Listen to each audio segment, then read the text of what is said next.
Hi, we're here today with Tasha Bodnarchuk, that is a birth and postpartum doula and family counselor. That's a mouthful. And we're so pleased to have her here because there's so many questions that moms have when they're pregnant, obviously, and we wanted to interview today to just answer some of those moms' questions. So first off, on everyone's mind is, what is a doula? What is a doula? What is a doula? So a doula is a non-medically trained birth support. So it's not a midwife, it's not an obstetrician, not a doctor, and they help you prepare for labor, and basically they support you prenatally or before labor, during labor, and after labor. Okay. Yeah. So of course the next question on everyone's hand is, what exactly do you do when you're in the room? I know that I was thinking about getting a doula, so I know a little bit more about it, but just for the readers out there. Okay, so it can really be different for different women and different families, but again, so I mentioned it's emotional support, physical support, and information. So it is providing information during labor. So if something's going on at the hospital that you don't understand, you're being offered a medication, the doula will have knowledge about that. On the physical side of things, it can be things such as acupressure, massage, giving you advice on how to change positions when you're in labor, to help bring the baby down. Breathing techniques is a big one. Right. And that was my next question about the epidural and not getting it. I know that some people get a doula, they have a water birth and so forth, and that you assist. So is that the type of thing that you would help with also? If, let's say, for my next kid, I didn't want an epidural, which I would always have one. I'll let you know, viewers, but... Yeah, definitely. I mean, you know, again, doulas can be present for hospital birth, home birth, water birth, whatever. They really help you have that mental focus on what you're doing. And it can be no matter how you want to birth. I don't think that, you know, some people think, if I can only go that way if I'm going to go naturally. Not at all. It just has someone there to support you and exactly the way that you want to birth. I think that's the key. Right, exactly. Well, I know many people that used a doula. I mean, a doula is always great. You know, another thing is, you know, my sister-in-law, she had a complicated birth, and she had a doula, and I know that it did wonders for her. So hopefully with my next birth, Tasha will be helping me. I'm not pregnant, but when I am pregnant. And I know that an issue that I had personally, so I'm just going to ask for the people out there, is Braxton hicks. Okay. What is it? What does it feel like? How does it differ from, you know, real contractions? I know that's a big issue that moms have. Yeah. So Braxton Hicks contractions, I mean, they really happen. They're there. You're feeling it. But there's actually no changes in the cervix. So you're not, the cervix actually isn't opening. What is happening is the uterus is contracting. Your stomach is getting hard as a watermelon. Exactly. I remember that much. Yeah, and that's a really common description of it, that there's a whole or all over belly tightening, a lower abdomen tightening. Some women describe muscle spasm or muscle cramp feeling. But the difference between a regular contraction and a Braxton Hicks is that they're very irregular. The cervix isn't opening, so there's not any changes, and they're not progressively getting stronger. And normally they're uncomfortable, but they don't hurt. It's not a pain that comes along with it. So if you do feel pain, would you suggest going to the hospital? Or I don't know if you want to give medical advice, but is that something like, you know, a lot of moms, I know that they had I had 2 false labors, which they were close together, but I wasn't facing. Yeah, I mean, I think the first thing to do is call your practitioner. So as soon as you feel something that you're not quite sure about, even if it's Braxton Hicks and you're like, I think it is, I'm not sure. That's the rule of thumb. Always call your practitioner, describe to them what you're feeling, and they'll be able to give you, guidance. Yeah, and even if you had a doula, she would still recommend that. I mean, you can call your doula to say, this is what I'm feeling, and they might say, I think it's this, but you always want to go with that medical professional. Yeah. Okay. And I know, you know, I don't want to give too much away here, but and I know it's a long answer, so I'm not going to ask you to go in depth, but you know, just about timing contractions, when you start to feel labor, when to go to the hospital, those type of questions, when to get that bag ready and what should be in it. The bag should be ready, months ahead. Yeah, but I know it doesn't always happen. It's really kind of a tricky thing. It comes down to timing and recording, so always have pen and paper nearby to sort of see the pattern. You're looking for a pattern. And I guess I could say normally, again, it depends on your practitioner, but there is the 5-1-1 rule. So the contractions are happening 5 minutes apart, and this is happening for 1 minute in length, and this is happening for 1 hour. So that's usually the rule of thumb. I've heard 3-1-1, different things, but again, When you're feeling it and you're not 100% sure, always contact your doctor or midwife. So if somebody hired you, for instance, to be their doula or a doula in general, would it be that...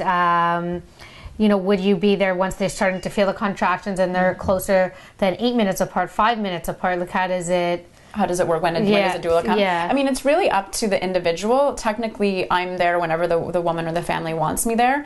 Usually you find that the woman sort of labors early just with her partner or with her family, and then when it gets more intense, the doula comes. Right. But it can really, especially for first babies, a lot of women don't know what to expect. So they might say, it could be first contraction and I need you here now. And I'm sure this happens. I mean, not everyone knows if they're going to have an epidural. I mean, not an epidural, have... a C-section. So for instance, if they're going to have a C-section or they don't know yet, I mean, do you help with that decision process, being in the room with the mom? The husband doesn't normally know what to do. He's holding her hand and that's about it. Yeah, I think the key with doulas is that it's informational support. So the doula would really be, if that came up, if you were laboring, if you're having a vaginal delivery and it was turning into looking like it was going to be a C-section, your doula would be able to give you information on why that was happening, or maybe help you ask questions. Or make the decision. Yeah. I mean, I don't think that the doula would do it. It would ultimately be the midwife or the OB. Right.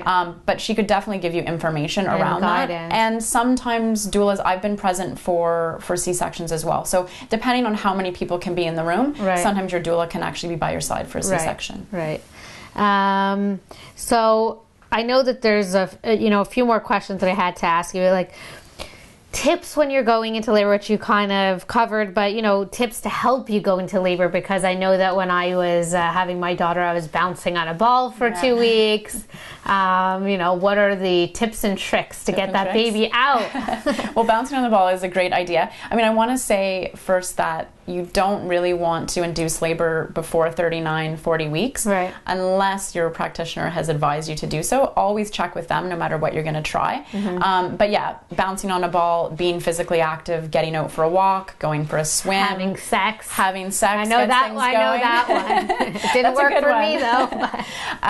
Any movement of that sort. Then there can be things like you can do specific massage or acupressure, acupuncture, drinking raspberry leaf tea. Doesn't taste the greatest. And spicy food. Spicy food gets your bowels moving, which could start labor. So there's a lot of little tricks. That might be a little painful, but okay. And so what topics do you cover? What exactly? I know that you have so much that you do, and that you're not the typical doula, because you're also doing family counseling and you're doing, prenatal and postnatal. So what exactly could a mom go to you for that you would cover? Pretty much, I have a large spectrum of things that are covered, which is why Tasha is here. But as for the doula side of things, it's basically getting you ready to have this baby come into your life and preparing you for that. There's physical and emotional changes, even if it's second baby, postpartum, right? So a huge thing. Exactly. So looking for signs of postpartum depression, I can support you there. And then it's things such as maybe you need support after the baby's born around your sleep or the baby's sleep. Breastfeeding is a big thing. Doulas can help you in the hospital with that and in the days after. That's a good thing. So do you help moms get the baby to latch, decide if they need to, or is that more of like lactation consultants, like as far as I know I needed to supplement as well as breastfeed? Is that something that you would help with as well? Yeah, definitely. I mean, I think on the very basic level, when it gets to something a little more serious, you'll probably need to bring in a lactation consultant. But absolutely, doulas stay usually 1 to 2 hours after the baby's born. So whether you have a home birth or a hospital birth, we're there to support you with Latch and to make sure that that process starts smoothly. And if it doesn't, we also have the resources to help you get the right people in place. Exactly. And if you do, this is my last question, I promise. If you're doing the postpartum help, so for instance, I did night nurse, but I didn't even know how to make make a bottle. I hate to admit it. But, you know, there's little things. I mean, how to make a bottle, if you should even put your breast milk on pump and put it in a bottle, because then the baby gets used to the nip. I mean, all those type of things that aren't, you know, I don't know if it's typical for a lactation consultant to come in for those type of things, but is that something that when you're helping with the postpartum that you deal with as well? Definitely. Yeah, definitely. Milk storage, preparing bottles, all those things freezing can be covered. The milk. Freezing, everything. Like just those basic. And honestly, like if there's anything that you feel you need from your doula that she maybe doesn't have specific training with, we have. What about colic? We have the resources. Yeah, colic too. Wow. Yeah, I mean, colic is something that usually, usually you're going to have your OB or pediatrician get involved with that. Right. But yeah, definitely. Or gas, getting the gas out, infant massage, all those things. Yeah. Wow, that's amazing. Well, thank you so much, Thank Tasha, you for being here. Tasha will be featured in Pink and Blue magazine in our upcoming issues, which you could see our fall-winter issue from last season and our summer issue previously. We are currently working on our back-to-school issue that's coming out this August, as well as our fall issue. So Tasha will be featured in the magazines as well as on our website. And do you have a website that moms could gain more information as well if they want to check you out or hire her? Yes, it's kind of a mouthful, but it's tashabodnarchuk.com. So that's TASHABODNARCHUK.com. And if you need any more information on her doula services or would like to contact to hire her, you could also reach out to us at Pink and Blue Magazine at info@pinkandbluebaby.com or call us at 647-932-9604, and we could put you in touch with Tasha. In addition, we will be featuring Tasha in some of our prenatal and postnatal classes, which we're very excited about launching. And thank you again, and we look forward to hearing more from you to help moms. Thank you so much. Thank you.